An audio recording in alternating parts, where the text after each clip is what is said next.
दोस्तों, एक बार फिर से आप सभी का स्वागत है आपके अपने YouTube चैनल अपना आईएएस में। आज की हमारी इस वीडियो में सोशल साइंस क्लास 10th के स्टूडेंट के लिए वन वर्ड की सीरीज़ लेकर आए हैं। ये वीडियो आपके बोर्ड एग्ज़ाम के प्रिपरेशन के लिए बहुत ज़्यादा इम्पॉर्टेंट है।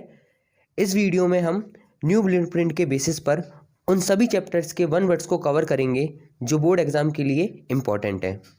तो आप सभी वीडियो के एंड तक बने रहें और जिस किसी ने भी न्यू ब्लूप्रिंट की वीडियो नहीं देखी है उसकी लिंक मैंने आपको डिस्क्रिप्शन बॉक्स में दी है। तो चलिए देरी ना करते हुए शुरुआत करते हैं। पहला है name the most flood affected state. Bharat का सबसे ज़्यादा बाढ़ से प्रभावित राज्य कौन सा है? तो उसका आंसर है waste Bengal.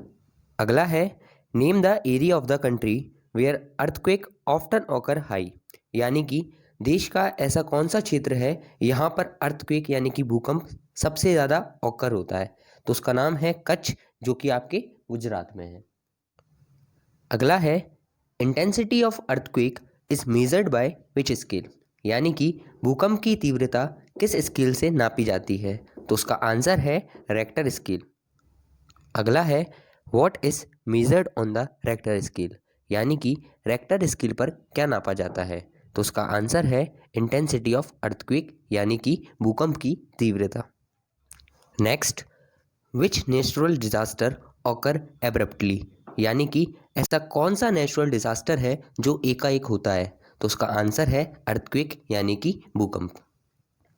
Next, in India how much percentage of rainfall is occurred by monsoon rain. यानी कि भारत में मानसून रेन के द्वारा कितना परसेंटेज रेनफॉल होता है? तो उसका आंसर है 80%। यानी अगला है when is the national consumer day is celebrated.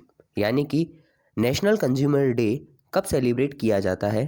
तो उसका आंसर है 24 दिसंबर। अगला है when is the world consumer day is celebrated. पिछले क्वेश्चन में हमने नेशनल कंज्यूमर डे देखा था, इस क्वेश्चन में हम वर्ल्ड कंज्यूमर डे को देखने वाले हैं। तो उसकी डेट है 15 मार्च और आपके नेशनल कंज्यूमर डे उसकी डेट थी 24 दिसंबर। तो आपको दोनों में बिल्कुल कंफ्यूज नहीं होना है। नेशनल कंज्यूमर डे 24 दिसंबर को सेलिब्रेट किया जाता है और वहीं वर्ल्ड कंज्यूमर डे 15 मार्च को सेलिब्रेट किया जाता है। नेक्स्ट है hallmark is the standard for which product. यानी कि किस प्रोडक्ट के लिए हॉलमार्क एक स्टैंडर्ड फॉर्म है? तो उसका नाम है गोल्ड ज्वेलरी। जैसा कि आप लोग देखते हैं, जब भी आप किसी भी सोने के आभूषण को खरीदने जाते हैं यानी गोल्ड की ज्वेलरी को खरीदने जाते हैं तो आप उधर पे हॉलमार्क का साइन देखते हैं। तो वो हॉलमार्क उसके लिए क्या है? वो उसके लिए स्टैंडर्ड है। नेक्स्ट है which mark are labelled on the electronic items. तो इलेक्ट्रॉनिक आइटम्स पर कौन सा मार्क लेबल्ड होता है? तो उसका नाम है ISI। जैसा कि आप लोग देखते हैं, मार्केट में किसी भी इलेक्ट्रॉनिक प्रोडक्ट को खरीदने जाते हैं तो वहाँ पर आप ISI के साइन को यानी कि मार्क को बना हुआ देखते हैं। तो वहाँ पर इलेक्ट्रॉनिक आइटम्स का जो स्टैंडर्ड है वो क्या हो जाएगा? आपका ISI। नेक्स्ट है what is that person called who buy commodities and services from the market. आप उस व्यक्ति को क्या बोलोगे जो मार्केट से किसी भी सेवा और वस्तु को खरीदता है? तो उसका नाम है कंज्यूमर यानी कि उपभोक्ता। नेक्स्ट है who started the prohibition movement against liquor consumption. यानी कि एल्कोहल यानी मदिरा के कंजप्शन पर कौन ने प्रोहिबिशन यानी कि बैन मूवमेंट चालू किया था? तो उनका नाम है महात्मा गांधी।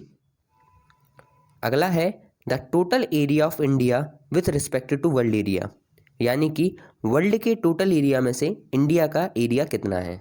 अगर हम मानते हैं कि वर्ल्ड का एरिया 100% है तो उसमें से इंडिया का टोटल एरिया कितना होगा? तो वो उसका सिर्फ 2.4% होगा। नेक्स्ट क्वेश्चन है what is the place of India in terms of population. यानी कि विश्व में यानी कि पूरे वर्ल्ड में पॉपुलेशन के टर्म में इंडिया का कौन सा स्थान है यानी कि कौन सी प्लेस है? तो वो है second place. After China India is the second most populous country in the world. यानी कि चाइना के बाद भारत में ही सबसे ज़्यादा जनसंख्या है। नेक्स्ट है what percentage of the world total population resides in India? पूरे विश्व की कुल जनसंख्या में से भारत में रहने वाली जनसंख्या विश्व की कुल कितनी है? अगर मैं मान के चलूँ कि टोटल वर्ल्ड में 100% पॉपुलेशन रहती है तो इंडिया में कितनी रहती है? तो उसका आंसर है 16.87%। नेक्स्ट है, during which period of time is national income calculated? यानी कि कौन से टाइम पीरियड में नेशनल इनकम को कैलकुलेट किया जाता है? तो आपका आंसर है 1 अप्रैल टू 31 मार्च, यानी कि 1 अप्रैल से लेके अगले साल के 31 मार्च तक का जो समय होता है एक साल का, उसमें हम हर देश, भारत देश की नेशनल इनकम को कैलकुलेट करते हैं। नेक्स्ट है, what are the basis of calculating human development index? यानी कि ह्यूमन डेवलपमेंट इंडेक्स को किस बेसिस पर कैलकुलेट किया जाता है? तो उसका आंसर है per capita gross domestic product. Next है, which scheme is related to irrigation? यानी कि सिंचाई से रिलेटेड कौन सी स्कीम है?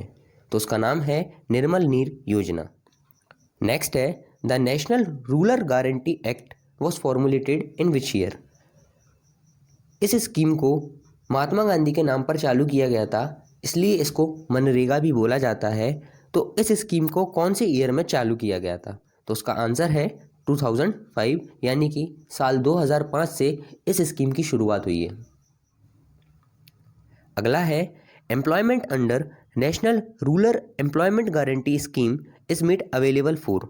यानी कि national rural employment guarantee scheme के अंतर्गत कितने दिनों का रोजगार प्रदान किया जाता है?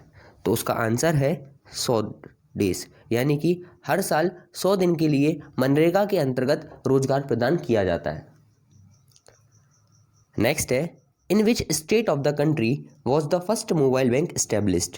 यानी कि देश के कौन से स्टेट में पहला मोबाइल बैंक एस्टेब्लिश किया गया था? तो वो है आपका मध्य प्रदेश के खारगोन जिले में। नेक्स्ट है, which bank does the function of issuing notes in country? यानी कि देश में नोट को इशू करने का काम किस बैंक का है? तो उसका नाम है RBI, यानी कि रिजर्व बैंक ऑफ इंडिया। ये हमारे देश का सेंट्रल बैंक भी है। नेक्स्ट है, year in which banks are nationalised in India? यानी कि कौन से ईयर में भारत के बैंकों का राष्ट्रीयकरण किया गया था? तो उसकी डेट है 14 जुलाई 1969, यानी कि 14 जुलाई 1969 में भारत के सभी बैंकों का राष्ट्रीयकरण किया गया था। अगला है, international monetary fund is established in which year? यानी कि अंतर्राष्ट्रीय मुद्रा कोष को किस वर्ष में एस्टेब्लिश किया गया था? तो उसका आंसर है इन ईयर 1945, यानी कि सन 1945 में अंतर्राष्ट्रीय मुद्रा कोष को एस्टेब्लिश किया गया था। अगला और मोस्ट इंपॉर्टेंट क्वेश्चन आपके लिए ये बनता है कि राइट द फॉर्मूला ऑफ पर कैपिटा इनकम? यानी कि पर कैपिटा इनकम निकालने का फॉर्मूला क्या होगा? तो वो उसका आंसर है per capita income is equal to national income divided by total population of the country. यानी कि देश की कुल आय डिवाइडेड बाय देश की कुल जनसंख्या जब हम करते हैं तब हमको क्या मिलता है? पर कैपिटा इनकम मिलता है, यानी कि हमको प्रति व्यक्ति आय देश की मिल जाती है। अगला है, the summit of disaster management was held in?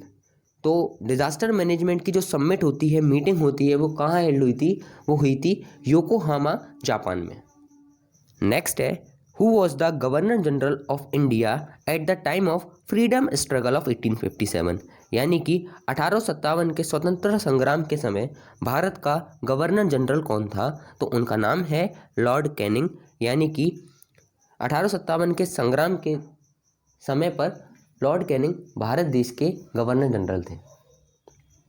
Next है, the British governor general of India in 1857 was? यानी कि 1857 के समय भारत का ब्रिटिश गवर्नर जनरल कौन था? जैसा कि आपने पिछले क्वेश्चन में देखा कि 1857 के टाइम पर हमारे भारत देश का गवर्नर जनरल कौन था? लॉर्ड कैनिंग था। तो क्रांति पूरे 1857 के समय तक तो चली नहीं थी, तो 1857 की क्रांति के समय पर जो गवर्नर जनरल थे वो थे लॉर्ड कैनिंग, पर पूरे साल भर यानी कि 1857 में जो गवर्नर जनरल रहे थे उनका नाम था लॉर्ड रिपन। तो आपको इस चीज़ में कंफ्यूज नहीं होना है। नेक्स्ट क्वेश्चन है the immediate cause of revolt of 1857, यानी कि 1857 की क्रांति के इमीडिएट कॉज यानी कि तत्कालीन कारण कौन से थे? तो था द ग्रीस्ड कार्ट्रिज, यानी कि मांस से बने हुए जो कार्ट्रिज होते थे यानी कि बुलेट होते थे, वो उसका इमीडिएट कॉज रहा था, जिसको मंगल पांडे ने यूज़ करने से मना कर दिया था और उन्होंने वहाँ पर एक ब्रिटिश ऑफिसर को शूट आउट कर दिया था, जिस वजह से 1857 की क्रांति चालू हुई थी। नेक्स्ट है east India company was established in which year, यानी कि ईस्ट इंडिया कंपनी भारत में कब स्थापित हुई थी? तो उसका आंसर है इन ईयर 1600, यानी कि सन 1600 में भारत में ईस्ट इंडिया कंपनी की स्थापना हुई थी। अगला क्वेश्चन है who led the freedom struggle of 1857 in Bundelkhand. जैसा कि आप लोगों को पता है 1857 की क्रांति अलग अलग क्षेत्रों में उठी थी, तो बुंदेलखंड क्षेत्र का नेतृत्व कौन कर रहा था? तो उनका नाम है तात्या टोपे। अगला क्वेश्चन है विच policy is adopted by Lord Dalhousie. तो लॉर्ड डलहौजी के द्वारा कौन सी नीति अपनाई गई थी? तो उसका नाम है डॉक्ट्राइन ऑफ लैप्स, यानी कि हड़प नीति। नेक्स्ट क्वेश्चन है विच policy is adopted by Lord Curzon. यहाँ पर हम लॉर्ड कर्जन की पूछ रहे हैं, पिछले क्वेश्चन में हमने लॉर्ड डलहौजी की पूछा था, तो यहाँ पर लॉर्ड कर्जन के द्वारा डिवाइड एंड रूल पॉलिसी को अपनाया गया था, यानी कि भारत के लोगों को डिवाइड कर उन पर राज किया जाए, ये लॉर्ड कर्जन ने इस नीति को अपनाया था। नेक्स्ट क्वेश्चन है Vande Mataram was written by, यानी कि जो हमारे देश का राष्ट्रीय गीत है उसको लिखने वाले कौन थे? उनका नाम था बंकिम चंद्र चटर्जी। अगला क्वेश्चन है who introduce English education in India. तो भारत में इंग्लिश की एजुकेशन को चालू यानी इंट्रोड्यूस किसने किया था? तो उनका नाम था लॉर्ड मकॉले। तो इसी के साथ हमारे चैप्टर्स के कुछ इम्पॉर्टेंट वन वर्ड्स क्वेश्चन ख़त्म होते हैं। इसी तरीके से हमें सपोर्ट करते रहिए और हमारे चैनल को सब्सक्राइब कीजिए और चैनल के साथ बने रहिए। आपके लिए 2 मार्क्स क्वेश्चन 3 मार्क्स क्वेश्चन भी जल्द से जल्द अपलोड कर दिए जाएंगे। तो इसी तरह चैनल के साथ बने रहिए और वीडियो को ज़्यादा से ज़्यादा शेयर कीजिए। Thank you. अगर कहीं आपको हमारा वीडियो पसंद आया तो प्लीज़ लाइक करें, शेयर करें और चैनल को सब्सक्राइब करें और बेल आइकन को दबाना बिल्कुल ना भूलें।